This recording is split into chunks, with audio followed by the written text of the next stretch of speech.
नमस्कार। India daily brief पर आपका स्वागत है। मैं हूं सुशांत सुमन। आज हम बिहार की राजनीति में मचे उस तूफान की पड़ताल करेंगे जिसे नाम दिया गया है वोटर अधिकार यात्रा।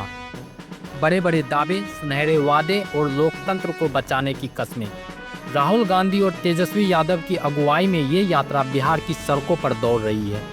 लेकिन सवाल ये है कि ये यात्रा जनता को उनके अधिकार दिलाने के लिए है या फिर दो राजनीतिक परिवारों को उनकी खोई हुई सत्ता वापस दिलाने के लिए।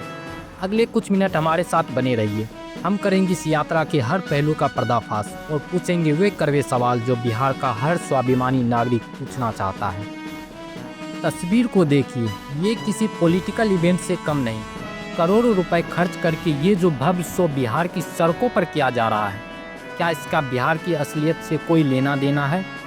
एक तरफ ये चमक धमक है और दूसरी तरफ बिहार का वो आम आदमी जो आज भी बाढ़, बेरोजगारी और पलायन की मार झेल रहा है। ये जो बुलेट पर बैठकर बिहार की गरीबी देखने का ड्रामा किया जा रहा है, ये उन लाखों युवाओं का अपमान है जो रोजगार के लिए दूसरे राज्यों में धक्के खाने को मजबूर हैं। तेजस्वी जी, राहुल जी, क्या आपकी महंगी गाड़ियों के शीशों से बिहार की टूटी सड़कें दिखाई देती हैं? क्या आपके कानों तक उन किसानों का दर्द पहुंचता है जिनकी फसल हर साल बाढ़ में डूब जाती है? ये नेता आज वोट अधिकार की बात कर रहे हैं। चलिए जरा इतिहास के पन्ने पलटते हैं और देखते हैं कि जब इनके पास सत्ता थी तब जनता के अधिकारों का क्या स्थिति थी। बिहार ने 15 साल का वो दौर भी देखा है जिसे आज भी कई लोग जंगल राज के नाम से याद करते हैं। तब शाम ढलते ही अपहरण और लूट की खबरें आम थी। वो भी तो वोटर थे। क्या तब उन्हें सुरक्षित रहने का अधिकार नहीं था? कांग्रेस, जिसने देश पर 60 साल से ज़्यादा राज किया, उसने बिहार को क्या दिया? सिर्फ पिछड़ापन, गरीबी और पलायन। तब बिहार के युवाओं को रोजगार का अधिकार क्यों याद नहीं आया? सच तो ये है कि जब जब ये सत्ता में रहे, उन्होंने परिवारवाद को बढ़ावा दिया और जनता को सिर्फ वादों का झुंझुना थमाया।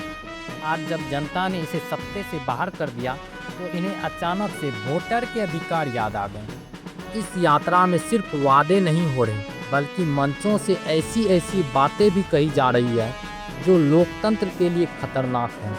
चलिए आपको सुनाते हैं इस यात्रा के दौरान किस तरह की भाषा का इस्तेमाल हो रहा है।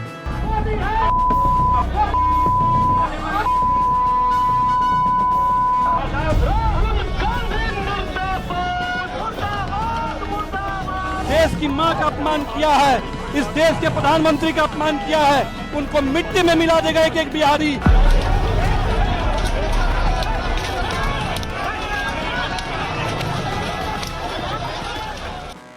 क्या यही है आपके अधिकार की लड़ाई का स्तर? बिहार की जनता विकास पर जवाब मांग रही है, विकास पर, और आप हैं कि कीचड़ उछाल रहे हैं। और अब बात करते हैं इस यात्रा में सबसे बड़े पाखंड और बिहार के स्वाभिमान पर हुए सबसे बड़े हमले की। इस यात्रा में राहुल गांधी और तेजस्वी यादव के साथ कौन कौन खड़ा है? ये है तमिलनाडु के मुख्यमंत्री M.K. स्टालिन और तेलंगाना के मुख्यमंत्री रेवंत रेड्डी। ये आज बिहार आकर वोटर अधिकार की बात कर रहे हैं। लेकिन क्या बिहार की जनता इतनी भोली है कि वो इन नेताओं के पुराने बयान भूल जाए? क्या बिहार के लोग भूल गए हैं जब इन्हीं विचारधारा के नेताओं ने उत्तर भारतीयों को, खास करके बिहार के मजदूरों को बाहरी कहा था? जब हमारे भाइयों का अपमान किया गया था, जब ये कहा गया था कि हिंदी भाषी लोग आकर हमारी नौकरियां छीन लेते हैं, जब हिंदी भाषा को थोपने का आरोप लगाकर देश को बांटने की कोशिश की गई थी। बिहार डीएनए से तेलंगाना डीएनए बेहतर है। ये वही लोग हैं जिनकी राजनीति क्षेत्रवाद और भाषावाद पर टिकी है। आज वही लोग बिहार की धरती पर बिहार के लोगों से वोट मांगने आए हैं। ये विडंबना नहीं तो और क्या है? और सबसे बड़ा सवाल तो राहुल गांधी और तेजस्वी यादव से है। आपकी ऐसी क्या राजनीति मजबूरी हो गई थी कि आपको उन लोगों के साथ मंच साझा करना पड़ रहा है जिन्होंने आपके ही प्रदेश के लोगों को बार बार अपमान किया? क्या सत्ता की भूख बिहार के सम्मान से बड़ी हो गई है? तेजस्वी जी, आप तो बिहार के बेटे होने का दावा करते हैं, फिर ये कैसा गठबंधन है जहाँ बिहार के स्वाभिमान को ही दांव पर लगा दिया गया है? ये वोटर अधिकार यात्रा है या बिहार अपमान यात्रा? इन पूरी यात्रा के शोक और अपमान के बीच बिहार के असली मुद्दे कहीं खो गए हैं। पलायन कैसे रुकेगा? बाढ़ का स्थायी समाधान क्या है? मुजफ्फरपुर में चमकी बुखार से बच्चों की मौत कब रुकेगी? बंद पड़ी चीनी मिलों का क्या होगा?